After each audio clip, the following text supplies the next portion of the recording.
Assalamualaikum warahmatullahi wabarakatuh. Salam jumpa, salam sejahtera untuk Anda semua. Saudara-saudaraku sekalian dimanapun Anda berada, salam persahabatan dari kami Arah 9 Channel. Mudah-mudahan Anda tidak bosan melihat saya. Dan edisi kali ini saya akan memberikan jawaban atas pertanyaan dari salah seorang sahabat di kolom komentar. Mohon maaf Gus, minta pencerahannya lagi. Satu, apakah Syekh Nawawi Al-Bantani pernah bertemu dengan Habib Utsman bin Yahya? Kedua, benarkah Syekh Nawawi Al-Bantani membenarkan arah kiblat di Masjid Pakojan pada masa penjajahan? Yang ketiga, benarkah Syekh Nawawi Al-Bantani pernah mencium tangan Habib Utsman bin Yahya? Mohon pencerahannya.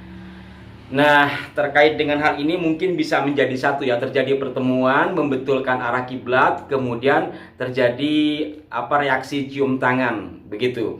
Saya mencoba mencari di buku-buku primer yang ditulis oleh para ahli di masanya atau buku-buku penelitian, belum menemukan Mas. Tetapi kemudian saya mencoba googling. Setelah saya menggoogling, ternyata kisah itu banyak diinformasikan di media-media online yang mengambil sumber dari buku ya. Saya coba bacakan dari nusantaracenter.com ya. Di sini diinformasikan setelah Sayyid Utsman Al-Bantani menyelesaikan pembangunan sebuah masjid di wilayah Pakojan dalam kurung Masjid Pakojan, maka Syekh Nawawi Al-Bantani datang ke sana. Waktu itu ia masih berusia 15 tahun. Jadi kedatangan Syekh Nawawi ke Pakojan ini usianya 15 tahun. Ia merasa ada yang tak benar dari arah kiblat, kemudian dan seterusnya terjadilah pembetulan arah masjid itu, lalu terjadi reaksi antara keduanya sehingga cium tangan ya. Berikutnya saya akan bacakan dari situs berita Laduni. Langsung saya bacakan pada intinya. Masjid yang dibangun oleh Habib Utsman itu ternyata memiliki arah kiblat yang salah, padahal yang menentukan arah kiblat adalah Habib Utsman Ibnu Yahya Al-Alawi sendiri. Di hari yang berbeda, Syekh Nawawi Al-Bantani melihat masjid tersebut yang telah sempurna. Tapi dalam benaknya ada pikiran bahwa masjid ini bermasalah. Padahal secara fisik masjid Jami yang dibangun oleh Habib Utsman sudah selesai. Kiai Nawawi yang masih Kiai Nawawi yang masih remaja, umur 15 tahun. Jadi antara ulamacenter.com dengan laduni.id ini sama. Pertemuan itu terjadi pada Syekh Nawawi berusia 15 tahun. Yakin betul bahwa letak arah kiblat masjid itu kurang pas, salah arah. Sungguh kejadian ini mendorong terjadi perdebatan panjang antara Kiai Nawawi dan Habib tersebut. Pastinya Habib Utsman tidak sepakat dengan pendapat Kiai Nawawi, apalagi Masjid Jami sudah tuntas bangunannya. Akhirnya sang Kiai mendekat ke Habib sambil menarik lengannya agar bisa merapat. Kiai Nawawi berkata, "Lihat nan jauh di sana ya Habib Utsman," sambil menunjukkan jarinya ke arah Ka'bah. Atas izin Allah ternyata Ka'bah kelihatan secara fisik. Habib Utsman pun melihatnya tanpa menggunakan alat. Inilah karomah Syekh Nawawi Al-Bantani. Tanpa berpikir panjang, Habib Utsman meyakini kebenaran pendapat Kiai Nawawi, apalagi dirinya juga melihat secara fisik posisi Ka'bah yang lebih pas. Seketika itu Habib Utsman langsung merebut tangan Kiai Nawawi, menciumnya. Karena gerakan tangan sudah terbaca lebih awal, dengan cepat Kiai Nawawi langsung menarik tangannya hingga Habib Utsman tidak dapat mencium. Terjadilah dialog antar keduanya. Dengan tawadhu Habib Utsman bertanya, "Mengapa Anda menolak kucium tanganmu sebagai pertanda hormat atas ketinggian ilmumu, sekaligus tanda Anda layak sebagai predikat pewaris para nabi?"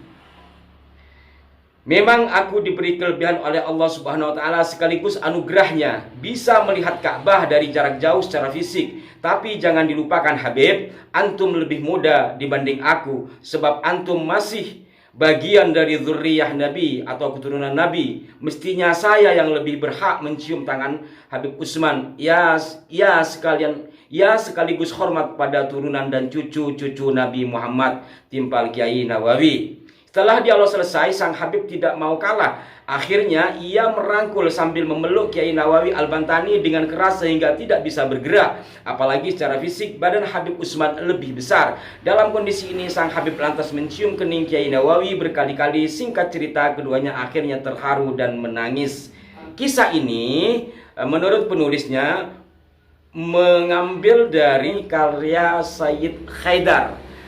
Saya juga melacak dari Sindo, sumbernya sama, yakni dari buku Pujangga Islam Syekh Nawawi Al-Bantani Indonesia, tulisan Haidar. Di sini nggak ada kata Sayyidnya, Haidar. Intinya beberapa tulisan di media online tersebut sumber tentang karomah Syekh Nawawi dan tawaduknya beliau sehingga terjadi seperti kisah tadi yang saya bacakan, itu sama-sama mengambil dari buku yang ditulis oleh Haidar. Nah, sekarang kita coba lacak akan kebenaran itu. Yang pertama tadi saya membaca dari situs berita ulama nusantara.center.com. Di situ dikisahkan masjid yang dimaksud adalah Masjid Pekojan yang dibangun oleh Habib Usman. Kalau Masjid Pekojan itu umum kita tahu bernama Masjid An-Nawir. Masjid tersebut dalam buku Van den Berg kan sudah ada sejak lama, walaupun pada abad 1885 tidak dipakai sholat Jumat karena sudah ada masjid pribumi yang lain dan yang lebih dulu. Intinya bahwa kalau yang dimaksud adalah Masjid Pekojan itu Masjid An-Nawir, itu sangat tidak mungkin. Sebab apa? Dalam situs kebudayaan DKI Jakarta diinformasikan bahwa masjid tersebut dibangun pada tahun 1760, sekitar itu ya. Jadi abad 18 pertengahan. Sementara Habib Usman sendiri lahir 1822. Beliau hidup di abad atau lahir di abad ke-19. Maka mungkin bukan masjid itu yang dimaksud, atau mungkin jangan-jangan kisahnya tidak ada. Atau mungkin pertemuan itu terjadi saat masjid atau pembetulan arah kiblat itu terjadi ketika masjid itu direnovasi atau diperluas pada tahun 1850. Nah, kalau tahun itu Habib Usman ya sudah remaja kan. Namun kita lihat di berbagai sumber bahwa beliau menurut sahabat-sahabatnya dan menurut sumber-sumber yang lain kembali ke Batavia itu setelah menimba ilmu dari berbagai daerah sampai ke Tunisia, Hadramaut dan segala macamnya termasuk di Mekah ya. Itu beliau kembali ke Batavia 1862. Maka jika melihat dari sini tidak mungkin terjadi pertemuan pembetulan arah kiblat Masjid Pekojan. Jikalau yang dimaksud Masjid Pekojan itu adalah Masjid Pekojan yang saya informasikan tadi. Nah, itu dari posisi masjid. Kita sekarang melihat dari sisi usia. Dari dua sumber tadi mengatakan bahwa pertemuan itu terjadi saat Syekh Nawawi Al-Bantani berusia 15 tahun. Dua sumber mengatakan hal yang sama, usia 15 tahun. Sumber lain mengatakan dalam usia belasan tahun. Nah, sekarang kita lihat dari usia 15 tahun. Berarti kalau Syekh Nawawi dengan Habib Usman itu selisih 9 tahun, Syekh Nawawi berusia 15 tahun dikurangi 9 berarti tinggal 6. Kira-kira memungkinkan enggak orang dalam usia 6 tahun sudah bangun masjid? Apalagi jika kita membaca dari sumber-sumber historis yang dibuat oleh sahabat-sahabat beliau sendiri, baik Sunan Nugronya ataupun oleh den Berg, dalam usia sekitar 3 tahun Habib Usman ini ditinggal pergi oleh ayahnya kembali ke Mekah dan beliau diasuh oleh kakeknya. Kira-kira memungkinkan enggak? Kan seperti itu ya. Itu dari sisi usia. Saya kembalikan kepada Anda. Yang pertama adalah dari angka tahun pembuatan masjid, perluasan masjid, dan yang kedua dari sisi usia.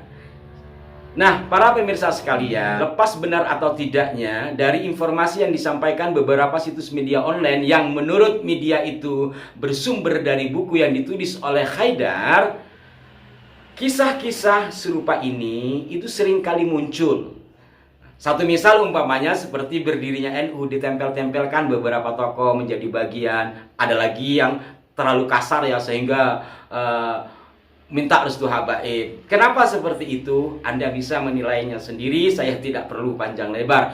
Intinya sahabat-sahabatku sekalian, terjadinya pertemuan antara kedua tokoh untuk membetulkan kiblat Masjid Pekojan Dari sumber-sumber yang ada saya tidak temukan. Kemudian ketika dilacak dari sisi pembuatan, termasuk dari sisi usia, tentu sangat tidak memungkinkan.